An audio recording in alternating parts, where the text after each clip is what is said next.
Start. हाँ, इस episode में हम आपको physiological MCQ on stomach part 2 की चर्चा करेंगे। तो जैसा कि पहले एपिसोड में आपको 10 सवालों का पैकेज दिया गया था, फिर ये जो दूसरा पार्ट उसका है इसमें भी 10 सवाल का पैकेज है। और ये 10 सवाल वो सवाल हैं जो आपके जीवन की दशा और दिशा बदल सकते हैं, क्योंकि यही सवाल बार बार, चाहे नाटसेट हो, चाहे UPSC हो, चाहे एकेडमिक हो या फिर नीट हो, यही सब सवाल घूम फिर करके पूछे जाते हैं। तो इन सवालों के बारे में हम आपको डिस्कस करेंगे, बताएंगे। जो इसमें पहला सवाल पूछा गया वो है gastritis is the inflammation of gastric mucosa. क्या ये स्टेटमेंट सही है?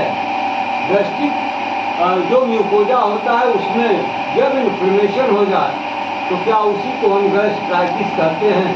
जैसा कि इसका नाम है गैस्ट्राइटिस। गैस्ट और गैस्टर और आइटिस ये दो टर्म का यूनियन है।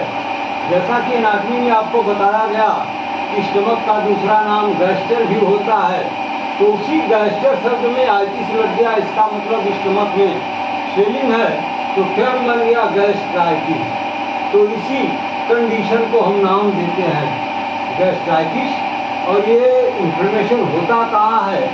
तो जो स्टमक की 4 लेयर बताई गई, उसमें जो इनर मोस्ट लेयर होती है म्यूकोजल लेयर, उसमें जब इन्फेक्शन हो जाता है, उसमें जब इन्फ्लेमेशन हो जाता है, तो उसको हम कहते हैं गैस्ट्राइटिस।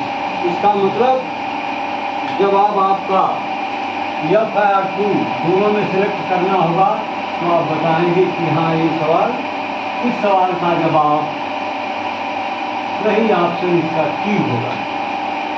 दूसरा सवाल, chlorhydria is the absence of HCl। Stomach के अंदर जब HCl की कमी हो जाए या एब्सेंट हो जाए, तो उस कंडीशन को हम नाम देते हैं क्लोरहाइड्रिया। क्लोरहाइड्रिया का मतलब ए माना एब्सेंट, और क्लोरिया का मतलब हो गया HCl माना हाइड्रोक्लोरिक एसिड, या तो एब्सेंट है या तो लेस देन नॉर्मल है। इस कंडीशन को हम एक टर्म में आपसे पूछा जा सकता है, what do you mean by chlorhydria? मतलब HCl का अमाउंट जितना होना चाहिए या तो उससे बहुत कम है या बिल्कुल ही एब्सेंट है, तो इसको हम नाम देते हैं chlorhydria is the absence of HCl। क्या ये जवाब, ये स्टेटमेंट सही है? तो आपका जवाब होगा यस, यानी कि।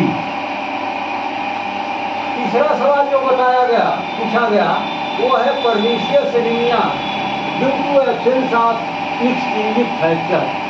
एक्सट्रिंसिक फैक्टर के कम होने से या एब्सेंट होने से एक एनीमिया की एक वैरायटी है जिसको नाम देते हैं पर्नीशियस। पर्नीशियस का मतलब होता है प्राणघातक। वो है एनीमिया जिस व्यक्ति में हो जाएगी उसके प्राण निश्चित रूप से, यानी वो उसकी डेथ हो जाएगी। तो क्या इस तरह की एनीमिया एक्सट्रिंसिक फैक्टर की अनुपस्थिति के कारण होती है? क्या स्टेटमेंट सही है? तो आपका जवाब होगा नहीं, ऐसा नहीं। ये पर्नीशियस एनीमिया होती कब है? जब इंट्रिंसिक फैक्टर एब्सेंट हो जाए तब, एक्सट्रिंसिक के होने से नहीं। तो आपका जवाब होगा यस, सही जवाब। अगला जो पॉइंट है, अगला जो सवाल है वो है erosion of mucosal surface is peptic ulcer. Peptic ulcer क्या है? Discontinuity of the mucosal layer in the stomach is known as peptic ulcer. तो पेप्टिक अल्सर क्या है? May be erosion of mucosal surface is peptic. जब mucosal layer में erosion हो जाए, मतलब इंजरी हो जाए, घाव हो जाए, खरोच लग जाए या उसमें दरार पड़ जाए, यानी उसमें डिसकंटिन्यूटी हो जाए, तो क्या उसको हम पेप्टिक अल्सर बोलेंगे? ये जवाब सही है या गलत है? तो आपका जवाब होगा कि पेप्टिक अल्सर में be in erosion of mucosal surface is peptic ulcer, यानी स्टेटमेंट ही सही होगा। क्वेश्चन नंबर 50 में पूछा गया पेप्टिक अल्सर में भी इन ड्यूओडिनम एंड स्टमक आर बोथ। ये पेप्टिक अल्सर ड्यूओडिनम में भी हो सकता है, स्टमक में भी हो सकता है।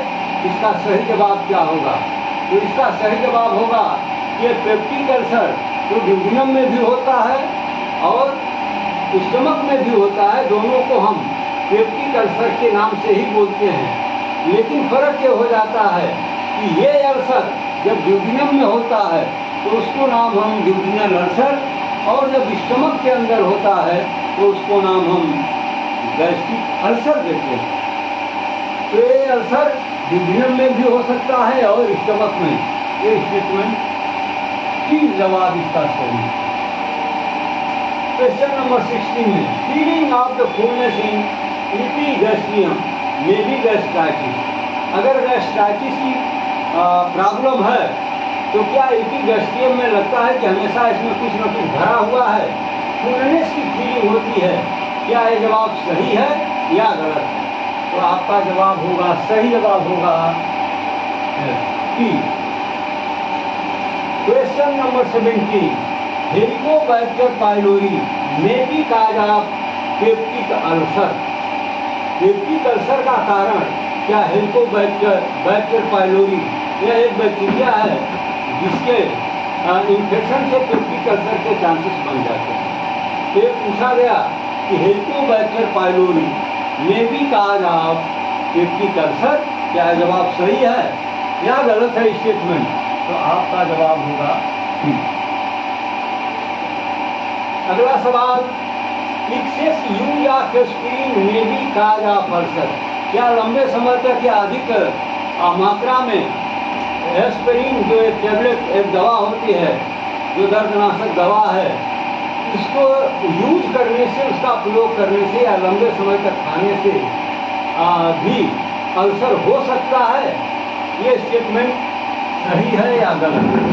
आपका जवाब होगा यस, यानी सही। अगर लंबे समय तक कोई व्यक्ति एस्पिरिन का यूज करता है तो वो रिस्क जोन में होता है और अल्सर उसे हो सकता है। फिर अगला सवाल है question number 19 pain occurs just after meal in gastric ulcer. Gastric ulcer के केस में यदि कोई पेशेंट, कोई व्यक्ति है जो गैस्ट्रिक अल्सर से सफ़र कर रहा है, तो जैसे ही वो भोजन करता है, फूड इंटेक करता है, तो उसके तुरंत बाद उसके स्टमक में पेन की फीलिंग होने लगती है। क्या ये स्टेटमेंट सही है?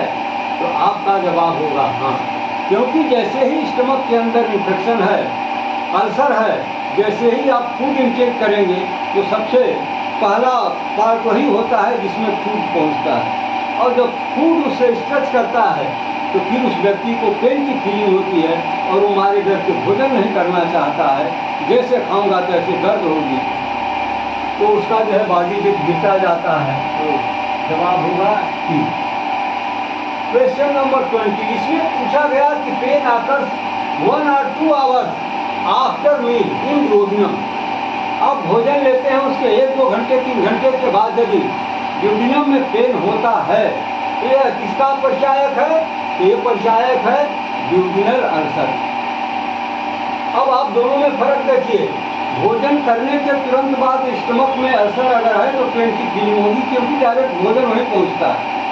लेकिन इसमें है कि 1-2 घंटे 3 घंटे के बाद ड्यूओडिनम में जब भोजन लेट पहुंचेगा स्टमक में रुकने के बाद, तो वहाँ पहुँचने में 2 घंटे का टाइम लग जाता है। जब वहाँ पहुँचता है और उस वुंड पर भोजन का जब स्ट्रेच होता है तो पेन की फीलिंग होती है। इसलिए ये पेशेंट सोचता है कि हमेशा कुछ न कुछ खाते रहें, क्योंकि एसिड कम बनेगा तो उसको आराम मिल जाता है। तो ये स्टेटमेंट सही है कि pain occurs 1 or 2 hours after meal in ड्यूओडिनम।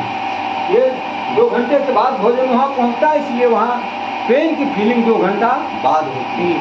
तो आपका जवाब होगा टी। तो इस तरह से आपको फिजियोलॉजिकल एमसीक्यू और स्टमक में बहुत सारे क्वेश्चंस बता दिए गए, और इन्हीं में से ये शब्द बदल सकते हैं लेकिन ये स्टेटमेंट तो यही होंगे और आपका जवाब भी यही होगा जो यहाँ आपको बताया गया। धन्यवाद।